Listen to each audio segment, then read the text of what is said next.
Welcome back, guys. How are you? So, episode 1 was awesome. Now it's time for episode 2. Let's get to the E in the L.E.A.R.N program. We're going to talk about execution. So first, I'm going to give you guys a story, let you know a little bit about myself and how I came to be in this business world, this crazy world of ours. I started up a car company about 6 years ago. And I realized early on that I needed to do two things, right? I need to be a business owner, but I also need to be a practitioner. And what do I mean by that? Well, I sat down and I developed a plan on how this company is going to grow. So I was handling the business side of it, but also I need to be a chauffeur early on. I need to understand the roads. I need to understand the objections, the things that the clients really needed to feel for us to be a standalone service. I need to get my hands dirty and do it myself first. Then I was able to scale, remove myself from the car, remove myself from even the office almost, and have the business scale. So we're going to talk today about that lovely letter E, execute. All the ideas in the world does not matter if it doesn't have execution behind it, and all the execution in the world doesn't matter if you don't have good ideas and concept to steer those executions, right? So let's get to it. Boom! Alright, I'm just testing our production team to see how good they can make that look now. Alright guys, so let's get to the E and execute.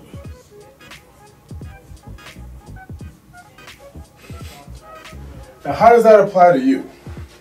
Execute.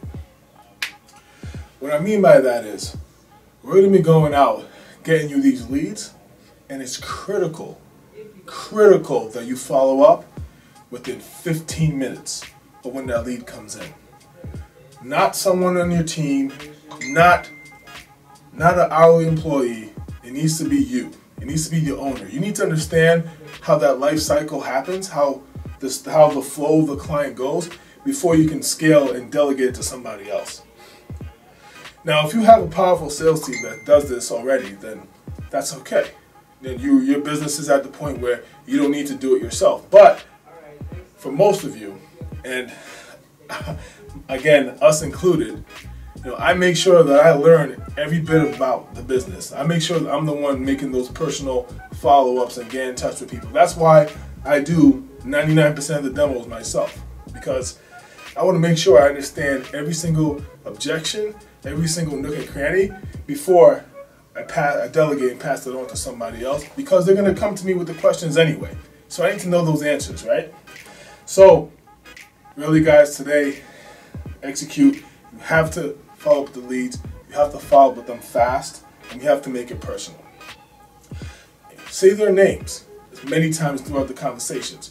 Not go crazy like, hey JT, how you doing JT? Nice to meet you JT. No, like just make it personal, like you're having a conversation with a friend. Then you also want to get information, maybe their children's name or what they're looking to accomplish, what their goals are. You want to make sure you write that in the CRM. That way that when they actually come in and they actually take the offer, you have another conversation point to speak about, and it just makes it more real. It definitely raises the closing ratio. So this has been a really quick video, guys, on how to execute. So stay tuned for more.